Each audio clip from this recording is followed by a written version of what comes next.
গ্রহ সূর্য আল্লাহর হুকুমের আওতায় তাকে প্রতিদিন মাশরিকে উদিত হতে হয় আর মাগরিবে গিয়ে ডুবতে হয়। তার উদয় হয় পূর্বাঞ্চলে, অস্ত যায় অস্তাচলে বা পশ্চিমাঞ্চলে। এটা তাকে মানতেই হচ্ছে, এর কোনো ব্যতিক্রম করার সামান্য সামর্থ্য নাই যে আমি অনেক শক্তিশালী, আজকে আমার ইচ্ছা আমি পশ্চিম দিক থেকে উদিত হব। না, সূর্য এটা পারবে না একদিন ছাড়া। সেই ডেটা হচ্ছে last day of the world.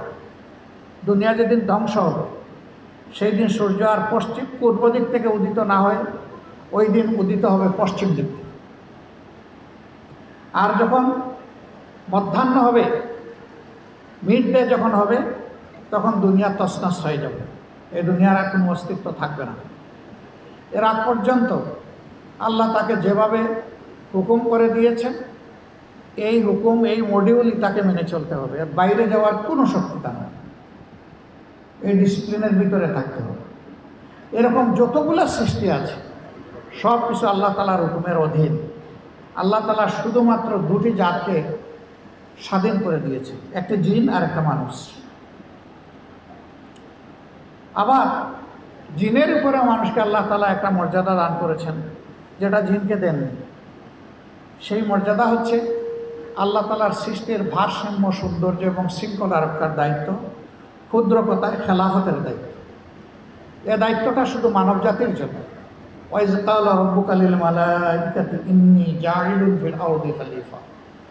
আর তোমরা ওই সময়ের কথা স্মরণ করো যখন আল্লাহ তাআলা ফেরেশতাদেরকে ডেকে ঘোষণা দিলেন যে দুনিয়ায় আমার পক্ষ থেকে আমি আমার রিপ্রেজেন্টেটিভের জাতি, প্রতিনিধির জাতি তৈরি করতে যাচ্ছি।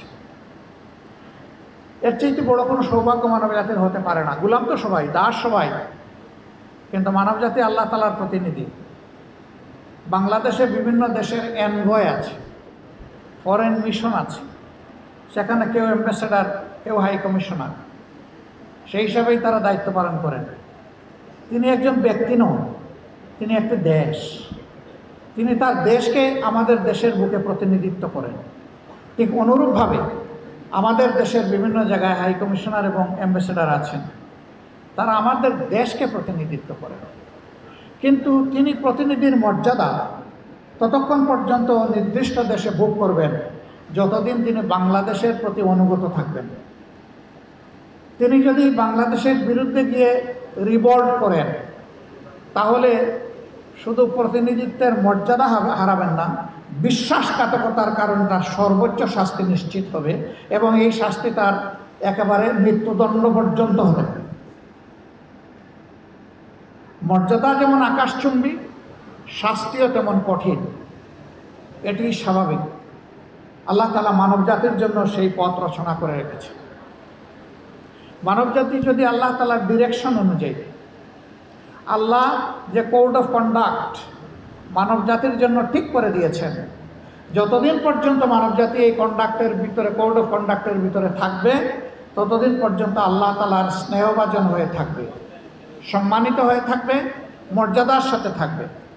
আর যখন এটাকে ভায়োলেট করবে কিংবা ব্রেক করবে, তখনই আল্লাহ তাআলার রুলস ভায়োলেশন করার কারণে সে নাফরমান হিসাবে আল্লাহর কাছে বিবেচিত হবে। হ্যাঁ, মানুষের মধ্যে আবার এমন লোকও আছে যে আল্লাহর বিধানের কিছু মানে, আবার কিছু মানে না। আল্লাহ তাআলা তাদের ব্যাপারে সতর্কবাণী উচ্চারণ করেছেন। যেমন একজন অ্যাম্বাসেডারের দুনিয়ায় রাষ্ট্রের দেওয়া জব ডেসক্রিপশনের বাইরে সামান্য কোনো ভায়োলেট করার সুযোগ নেই, ঠিক তেমনিভাবে আল্লাহর বিধানের ভায়োলেট করার কোনো সুযোগ আল্লাহ তাআলা ইমানদারদেরকে দেন। যারা বলেছে আমানতু বিল্লাহ, তাদের জন্য কোনো পথ খোলা নাই। তাদের জন্য পথ একটাই, আল্লাহর সমস্ত আইন মানতে হবে।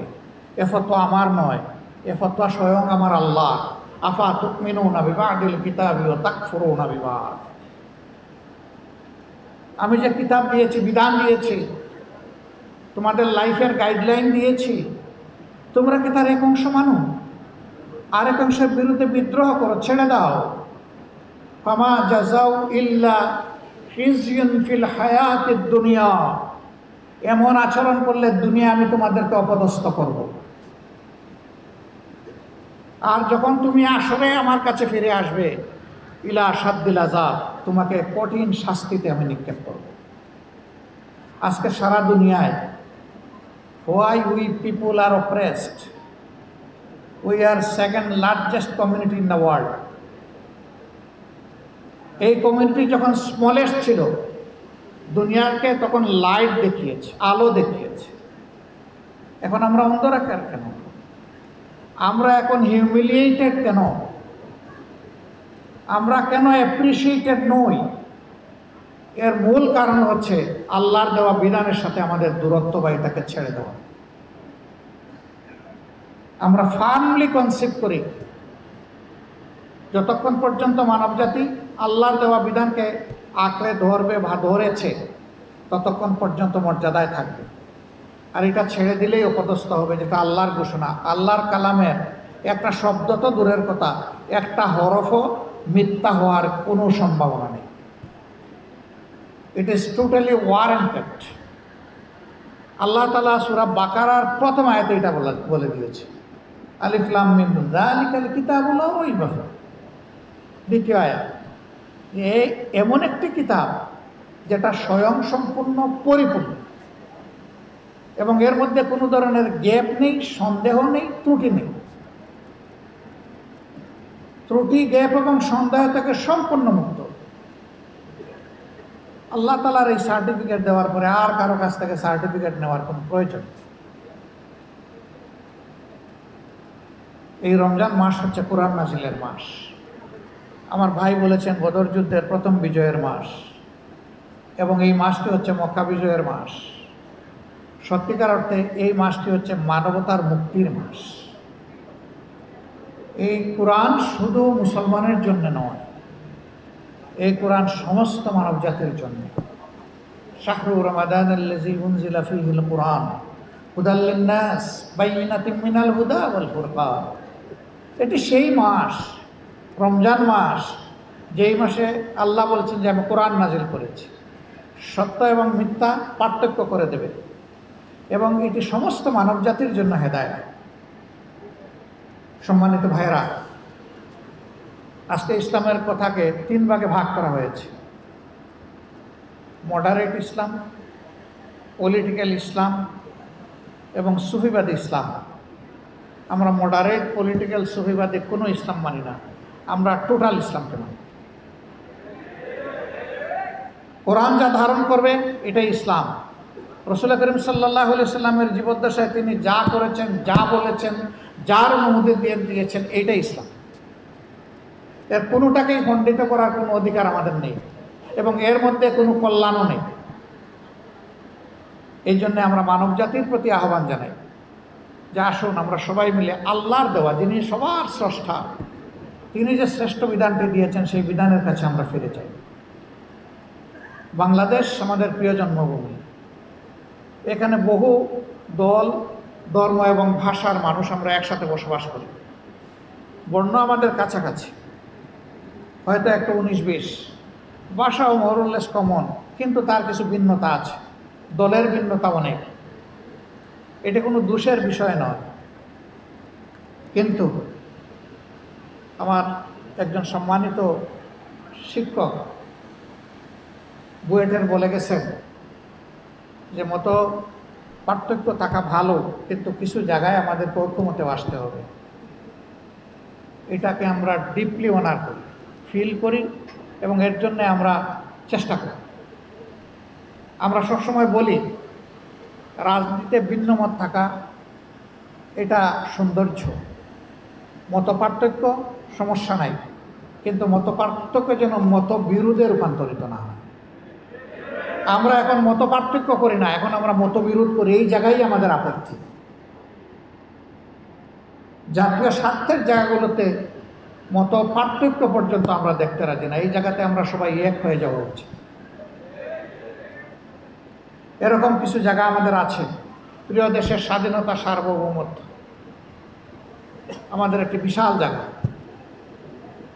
এই সার্বভৌমত্বের পক্ষে কথা বলতে গিয়ে আপনাদেরই সন্তান আবরার ফাহাদ, তাকে নিষ্ঠুরভাবে হত্যা করা হয়েছে। আজকে হাইকোর্টে তার ডেথ রেফারেন্সের রায় হয়েছে, আলহামদুলিল্লাহ। বিচারিক আদালতের রায়কে তারা বহাল রেখেছেন। আমরা প্রত্যাশা করি, দাবি করি, দেখতে চাই এই রায় যেন বিলম্ব না হয়ে যথাযথভাবে বাস্তবায়ন হয়। এতে একটি পরিবার শুধু শান্তি পাবে না, একটা সভ্যতা বাঁচার পথ খুঁজে পাবে।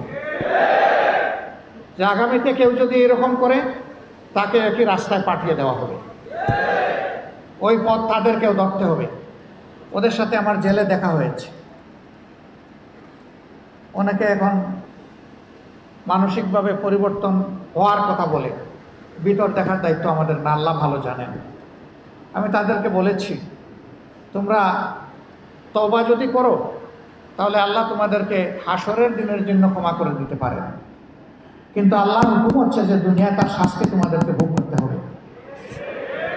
সত্যিই যদি তোমরা তাকে খুন করে থাকো তাহলে তার বদলা হিসেবে তোমাদেরকেও খুন করা হবে বিচারের মাধ্যমে। এটাই হচ্ছে শাস্তি। মক্কা বিজয়ের সময় রাসূল করিম সাল্লাল্লাহু আলাইহি ওয়াসাল্লাম all sorts of criminal and civil, যত ক্রাইম অ্যান্ড ডিসপিউট ছিল সবগুলা ক্ষমা করে দিয়েছেন জেনারেল অ্যামনেস্টির আন্ডারে, except and save the killing cases. যারা খুনি ছিল তাদেরকে আল্লাহ রাসূল ক্ষমা করে দেননি। এই সংখ্যা 6 থেকে 14 জন পর্যন্ত মতপার্থক্য আছে। আল্লাহ রাসূল বলেছিলেন, এদের কেউ যদি কাবা ঘরের ভিতরে আশ্রয় নেয় ওখান থেকে বের করে তাকে কতল করা হবে। যদি কাবার গিলাফের ভিতরে আশ্রয় নেয় বের করে টেনে এনে তাকে কতল করা হবে কাবার চত্বরে। অবশ্য শেষ পর্যন্ত 4 জন ছাড়া বাকিদেরকে এই পরিণতি ভোগ করতে হয়নি। তারা বিভিন্নভাবে রাষ্ট্রীয় নিরাপত্তা ভিক্ষা চেয়েছিলেন, বিশেষ করে তাদের মারা এবং স্ত্রীরা। রাসূল করিম সাল্লাল্লাহু আলাইহি ওয়াসাল্লাম মায়ের জাতিকে সম্মান করে তাদেরকে রাষ্ট্রীয় নিরাপত্তা দিয়েছিলেন এবং পরবর্তী পর্যায়ে তারা সিনসিয়ার মুসলিম হিসাবে বাকি জীবন তারা কাজ করেছেন। একজনের উদাহরণ শুধু বলে আমি শেষ করব।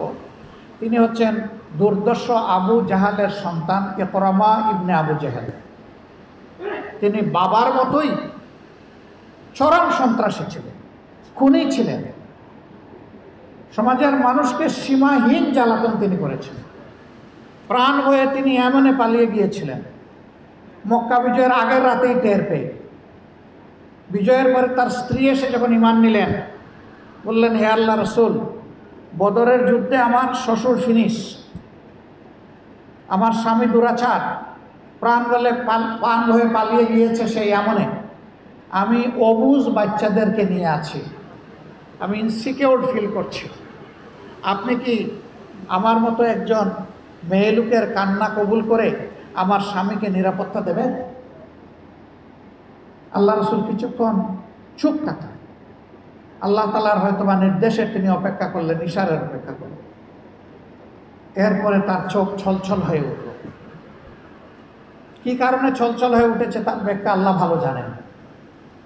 তিনি গভীর নিঃশ্বাস ফেলে বললেন, যাও, তোমার স্বামীকে নিরাপত্তা দেওয়া হলো। তাকে ফিরিয়ে আনা হলো। তিনি ঈমান কবুল করলেন। তিনি পরবর্তী পর্যায়ে আল্লাহ রসুলের সঙ্গে সময় কাটালেন, ওহীর লেখক হলেন, হাদিসের রাবি হলেন, যুদ্ধের ময়দানে সৈনিক হলেন, সেনাপতি হয়ে হাতে পতাকা তুলে ধরলেন এবং সেই পতাকা হাতে থাকা অবস্থায় যুদ্ধের ময়দানে তিনি শহীদ হয়ে গেলেন। আরেকজন দুর্দর্শ মহিলা ছিল হিন্দা, আবু সুফিয়ানের স্ত্রী, যিনি হযরতে হামজা রাদিয়াল্লাহু তাআলা আনহুর মৃতদেহ কেটে কলজা টেনে বের করে সেটা চিবিয়েছিলেন। আল্লাহ রাসূল জিজ্ঞেস করেছিলেন, ও কি কিছু খেয়ে ফেলেছে? বলে, না, ও চিবিয়ে ফেলে দিয়েছে। রাসূল করিম সাল্লাল্লাহু আলাইহি সাল্লাম বললেন, যদি হামজার কিছু অংশ ও খেয়ে ফেলত তাহলে আল্লাহ তাআলা হয়তো ওর উসিলায় তাকে জান্নাতে দিয়ে দিতেন। সে সবার শেষে আসছে, লোকেরা ধরে ধরে নিয়ে আসছে, কই আমারে বাবা, এ ক্ষমা করবে না, আমারে পাইলে সোজা কতল, কারণ আমি যে কাজ করেছি এটা দুনিয়া কেউ করে না। আসছে, আসার পরে ঈমান নিয়েছে, অনেক তর্ক বিতর্ক করেছে মহিলা। কিন্তু সেই মহিলা মুতার যুদ্ধে একটা কঠিন সময়, অথবা বনি মুস্তালিকের মধ্যে কঠিন সময়, সাহাবীরা বিরোধী পক্ষের আঘাত সহ্য করতে না পেরে একটু পিছু বাঘিনের মতো ডানা মেলে চিৎকার দিয়ে বলেছে, অসম্ভব, কাউকে এখান থেকে পিছিয়ে যেতে দেওয়া হবে না। রাস্তা একটাই, হয় জান্নাত না হয় গাজী, মাঝখানে কিছু নেই। মুসলমানরা কাউকে পিঠ দেখাতে পারবে না। তার চিৎকারে সমস্ত যোদ্ধা সাহাবীরা আবার সামনের দিকে যুদ্ধে ঝাঁপায় পড়লেন এবং যুদ্ধ বিজয়ী হলো আলহামদুলিল্লাহ। কাকে কিভাবে আল্লাহ কবুল করবেন আল্লাহ ভালো জানে, কিন্তু খুনিদেরকে মাফ করার কোনো এখতিয়ার আমাদের নেই। এটা আল্লাহ রসুলকে আল্লাহ তাআলা সীমিত আকারে দিয়েছেন, কারণ তিনি আল্লাহ রসুল, তাকে সম্মানিত করেছেন। সম্মানিত ভাইরা, আমাদের সমাজ একটা ট্রমার মধ্যে দিয়ে এখানে এসেছে। এই ট্রমাগুলো শেষ হয়ে যাক, ন্যায় বিচার কায়েম হোক, সভ্যতা ফিরে আসুক, মানবতা আমাদের দুয়ারে এসে হাজির হোক। আমরা মানুষকে মানুষ হিসাবে শ্রদ্ধা করি, মানুষকে মানুষ হিসাবে ভালোবাসি। ইঞ্জিনিয়ার সাহেবরা, দেশের ডেভেলপমেন্টের 72% ফান্ড আপনাদের হাত দিয়ে অপারেট হয়। এই জায়গাটায় আপনারা যখনই অনেস্টি অ্যান্ড স্কিল এই দুইটাকে এক জায়গায় কম্বাইন করবেন, ইনশাল্লাহ বাংলাদেশ তার উন্নয়নে জাম দেবে ইনশাল্লাহ। Honesty is a must, skill তার অ্যাক্সেসরিয়ত। অনেস্টি বাদ দিয়ে স্কিল দিয়ে কিছু হবে না। সে স্কিল আমাদের আছে, শুধু ইঞ্জিনিয়ার সাহেব না, সবার আছে, কিন্তু আমরা কি করছি কি করেছি এর সাক্ষী আমরা নিজেই। এটা উপলব্ধি করলে আমাদের লজ্জিত হওয়া ছাড়া কোনো পথ খোলা থাকে না। আল্লাহ রাব্বুল আলামিন আগামীর একটা মানবিক বাংলাদেশ আমাদেরকে মিলেমিশে একাকার হয়ে গড়ার তৌফিক দান করুন।